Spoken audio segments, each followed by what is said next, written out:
Hi. Let me turn this down. The music, yeah, there.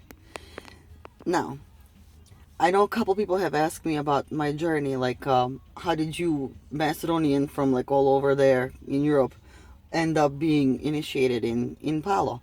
To tell you the truth, like, I don't know how the fuck that happened either. It just happened, and I can't be starting with the stories like, oh, since I was a little kid, I was interested. Duh, of course, every kid is interested in magic and shit. But for me, it was I stayed with the fairy tales, and even when I went to the university back home, I studied comparative literature and languages. So we were kind of like going in depth into Gilgamesh and all these, medieval texts and ancient texts, and who knows what else we would have studied, and went to read between the lines of these texts if I have not moved here. That's the one thing that I miss about that. But it is what it is. Anyways, so the time came, I went through a lot of stages. I went through an atheist stage as well. Just reading and educating, and then you go through the stage of running away from Christianity. I think that's kind of like almost universal for all of us. um and I stumbled on the Wicca stuff. I got attuned to Reiki, so I have Reiki 1 and Reiki 2. I'm not a master because it's just like I was not interested to keep going with that, even though Reiki was like seriously like really awesome. That shit is, I still have faith in that. um so I went through that, and I did stumble upon Lucky Mojo early on my path, but it was too Christian for me. So I was like, I don't know about this. It's Christian Bible shit, bullshit, and all that stuff. So I just bypassed that. So years went by, and after the Wicca, I was like trying ceremonial magic as well. It just nothing set well with me. Now, why did I mention the fucking folk tales and all that stuff at the beginning? Because that stays with me like that. And going back to our folk tales that I started getting into again, trying to figure out um, all the deities that existed before Christianity came and all this stuff. And I kind of started on my own um, to venerate my dead. One of the reasons why I was doing it as well was because I was so far away from them, that I missed them, and my only contact was them being on my table. So that's how I started that. Just simple white table with a couple of pictures, talking to my grandparents, crying with them, and I kind of went back to the whole hoodoo stuff. I said, fuck it, there has to be something behind this stuff. So I started reading on that, and I'm like, this is exactly the same to what we do back home.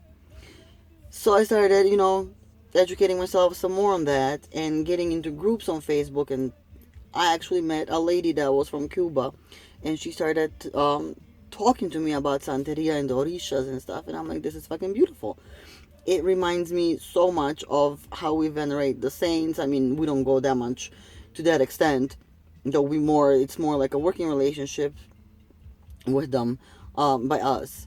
Um, we don't go bowing down and stuff like that. From what she told me, I'm just going from what she told me. I don't know how other Iles, other houses, how all of them, doing stuff.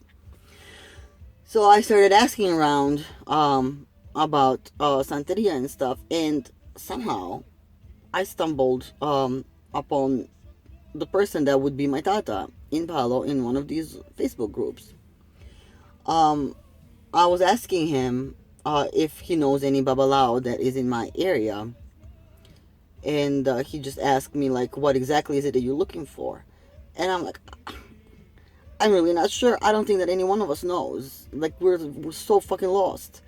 I'm like, I'm really not sure. I just know that there is something more that I can do for my ancestors, for my dead. Like there's something that is like eating up at me, and I don't know what it is.